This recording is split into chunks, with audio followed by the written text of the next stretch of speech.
السلام علیکم ورحمۃ اللہ وبرکاتہ۔ Welcome back to my channel let's learn Arabic. جیسا کہ پچھلی ویڈیو میں ہم نے اپنا 6th ٹاپک کور کیا تھا، سمندر سائنس حرکات اخرى۔ آج میں آپ کو 7th ٹاپک کور کراؤں گی انشاءاللہ۔ تو جیسا کہ آپ کی اسکرین پر آ رہا ہے، دا کیس حالت الإعرابی۔ For each of the above mentioned vowel signs شکل there is a specific case called حالة الإعرابی. Plural is حالات الإعرابی. They are. ہم نے پریویس ٹاپکس میں ہم نے پڑھا تھا vowel signs, some other signs. تو اس میں ہم نے کیا پڑھا تھا کہ ہمارا ہم جو سینٹنس کریٹ کریں گے، اس میں جو ہم ورڈس یوز کریں گے وہ کسی نہ کسی کیس میں ہوگا، کسی نہ کسی حالت میں ہوگا۔ تو ان کنڈیشنز کو یعنی ان کیسز کو ہم کیا کیا نام دیتے ہیں، کیا کیا بولتے ہیں، اور جو ورڈس ہم یوز کرتے ہیں سینٹنس کریٹ کرنے کے لیے، اور جو ورڈس ہمارے سینٹنس میں آ رہے ہیں ان کو ہم کس وجہ سے وہ نام دیں گے، کیا دیکھیں گے ہم جو ہم ان کو الگ الگ کیسز میں ڈیوائڈ کریں گے، الگ الگ کیسز کے نام دیں گے ان کو۔ یعنی جیسا کہ 7 ٹاپک ہمارا سٹارٹ ہو رہا ہے، دا کیس حالت الإعرابی۔ For each of the above mentioned vowel signs شکل there is a specific case called حالت الإعرابی. پلورل از حالات الإعراب. They are. ووول سائنس تو ہم پڑھ چکے ہیں، ہمارے 3 ہیں۔ یہاں جو ہمیں دا کیس دے رکھا ہے، حالت الإعراب دے رکھا ہے، وہ ہمیں 4 دے رکھے ہیں۔ اس میں جو مین ہے وہ اوپر کے 3 ہیں جن کا یوز بہت زیادہ ہوتا ہے، اور ہم سینٹنس میں یہی دیکھتے ہیں ہمارا کون سا ورڈ کس کیس میں ہے، کس حالت میں ہے۔ تو یہ 3 جو ہیں اوپر والے وہ مین ہیں۔ پہلا ہمارا ہے دا نومینیٹو کیس، المرفوع جسے کہتے ہیں عربک میں حالت الرفعی بھی کہتے ہیں۔ This is generally indicated by applying dammatun on the last letter of a word. Nominative case کیسے پتہ لگائیں گے کہ ہمارا جو سینٹنس یوز ہوا ہے اس میں کون سا ورڈ ہمارا نومینیٹو کیس میں ہے، یعنی مرفوع حالت الرفعی میں ہے۔ تو اس کا پتہ لگانے کے لیے ہم اس ورڈ کا اینڈ والا لیٹر دیکھیں گے۔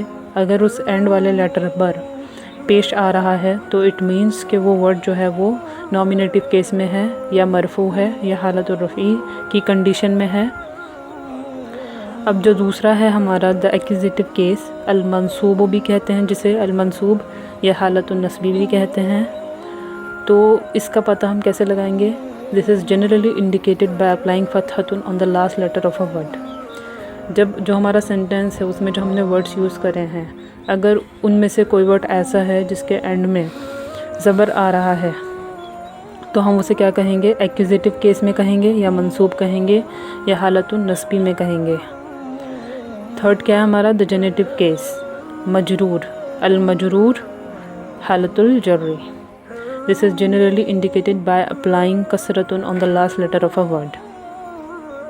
جنیٹو کیس کا پتہ کیسے لگائیں گے کہ ہمارے سینٹنس میں اگر کوئی ورڈ ایسا ہے جس کے اینڈ والا لیٹر پر زیر آ رہی ہے تو اٹ مینس کہ وہ کیا ہے؟ مجرور ہے، یا حالت الجری ہے کی کنڈیشن میں ہے۔ فورتھ کیا ہے ہمارا؟ دا جسم، المجزوم حالت الجزمی۔ This is generally indicated by applying a small circle above letter. ہمارے سینٹنس میں جو ورڈس یوز ہوئے ہیں ان میں اگر کسی لیٹر پر جزم آ رہا ہے، جسے ہم سکون بھی کہتے ہیں، جسے میں نے بتایا تھا اسمال سرکل سے ہم ریپرزینٹ کرتے ہیں، دکھاتے ہیں، تو کیا ہوگا؟ وہ لیٹر مجزوم کہلائے گا، جسے ہم حالت الجزمی بھی کہہ سکتے ہیں کہ اس کنڈیشن میں ہے ہمارا جو یہ لیٹر ہے، اس ورڈ کا لیٹر کیا ہے؟ مجزوم ہے، یا حالت الجزمی کی کنڈیشن میں ہے۔ H word in an Arabic sentence has its own case حالت الإعرابی depending on its formation and position in the sentence. To know this حالت الإعرابی and then applying appropriate شکل is basically what we learn in Arabic grammar. Arabic sentence میں جتنے بھی word ہم لے کر آتے ہیں وہ ہر ورڈ جو ہوتا ہے کسی نہ کسی حالت میں ہوتا ہے، کسی نہ کسی کنڈیشن میں ہوتا ہے، کسی نہ کسی کیس میں ہوتا ہے، اور وہ सेंटेंस में जो वर्ड्स आ रहे होते हैं वो मतलब ये दिखाता है कि वो वर्ड जो है वो किस सेंस में यूज़ हुआ है, वो उस सेंटेंस की पोजीशन बताता है कि ये किस सेंस में ये जो वर्ड्स आ रहे हैं, ये वर्ड जो हैं वो किस सेंस में यूज़ हुए हैं, किसके लिए यूज़ हुए हैं। तो सेंटेंस की फॉर्मेशन में बहुत इम्पोर्टेंट टॉपिक है द केस, हालतुल ईराबी, और यही मेन चीज़ है जो मैंने आपको पहले भी क्लियर करी थी कि हमें जो है इसी से पता लगता है कि सामने वाले को कितनी आती है अरबिक। तो हालतुल ईराब जो सही तौर पर लगाना जानता है वही अरबिक लैंग्वेज का माहिर है, वही लैंग्वेज को अच्छे से जानता है। क्योंकि सेंटेंस बनाने के लिए हमें, अगर हम बातचीत कर रहे हैं या हम सेंटेंस क्रिएट कर रहे हैं, तो हमें पता होना चाहिए कि किस वर्ड पर हमें कौन सा ईराब लगाना है या कौन सा वर्ड किस केस में आना चाहिए। तो उसके लिए लैंग्वेज को समझना ज़रूरी है। वही ये बात बता रहे हैं आगे भी कि हालतुल ईराब जो है उसको समझने के लिए हमें ग्रामर, अरबिक ग्रामर को समझना ज़रूरी है।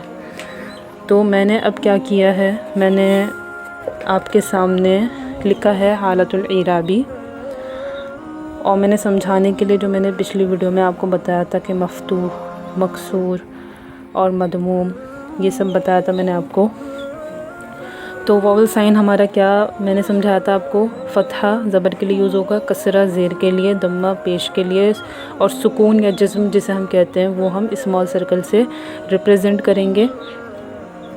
तो जिस वर्ड पर सेंटेंस हमने क्रिएट किया और उसमें जो वर्ड्स हमने यूज़ किए उनमें से जिस वर्ड पर फ़तहा आ रहा होगा एंड वाले लेटर पे, यानी जो वर्ड हमने यूज़ करे हैं वर्ड्स, उन वर्ड्स में हम देखेंगे कौन सा ऐसा वर्ड है जिसके एंड वाले लेटर पे ज़बर आ रहा है। उस वर्ड को हम क्या कहेंगे, या तो उसे हम मंसूब कहेंगे, या उसे मफ्तूह कहेंगे, या हालतुन नस्ब में कहेंगे कि हालतुन नस्बी के हालत में है ये, या एक्यूज़ेटिव केस में कहेंगे। ये सारे नाम जो हैं वो मतलब एक ही केस के लिए इस्तेमाल होंगे। यानी अगर हम देखेंगे कि हमारा कोई वर्ड है सेंटेंस में जिसके एंड वाले लेटर पे ज़बर आ रहा है, तो चाहे हम उसे एक्यूज़ेटिव केस में कहें उस वर्ड को, या मंसूब कहें, या हालतुन नस्ब में कहें, या उसे मफ्तूह कहें, सब कुछ सही होगा जो भी हम इस्तेमाल करेंगे इन वर्ड्स में से। तो अगर हमारा कोई लेटर इसी तरह हमारे सेंटेंस में कोई ऐसा लेटर है जिसका एंड वाले लेटर में ज़ेर आ रही है, तो उसे हम मकसूर कहेंगे। इसका एग्ज़ाम्पल मैंने दिया है बाबिन, और प्रोनाउंसिएशन दी है मैंने मकसूर, ठीक है। उसे हम मकसूर भी कह सकते हैं, मजरूर भी कह सकते हैं, हालतुल जर भी कह सकते हैं, जेनेटिव केस भी कह सकते हैं।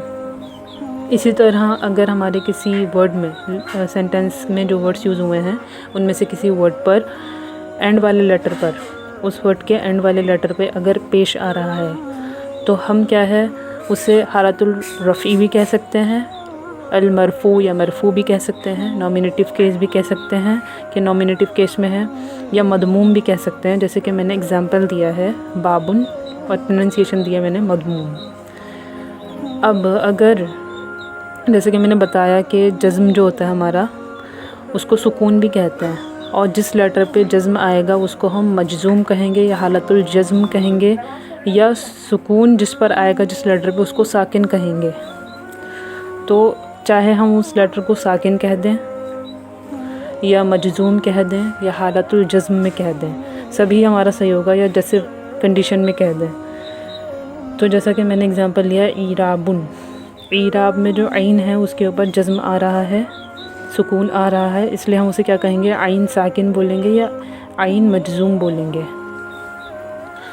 तो उम्मीद करती हूँ आपको ये पूरा टॉपिक क्लियर हुआ होगा जैसा कि मैंने समझाया। तो जो जितने भी हमारे केसेस हैं हालतुल ईराब जितने भी हैं हमारे, वो सब इम्पोर्टेंस रखते हैं, लेकिन ये जो 3 हैं स्टार्टिंग के, nominative case, accusative case, genitive case, इनकी इम्पोर्टेंस जो है वो सबसे ज़्यादा है। और मेनली हम यही देखते हैं सेंटेंस में कि कौन सा वर्ड हमारा किस केस में है, किस कंडीशन में है, किस हालत में है।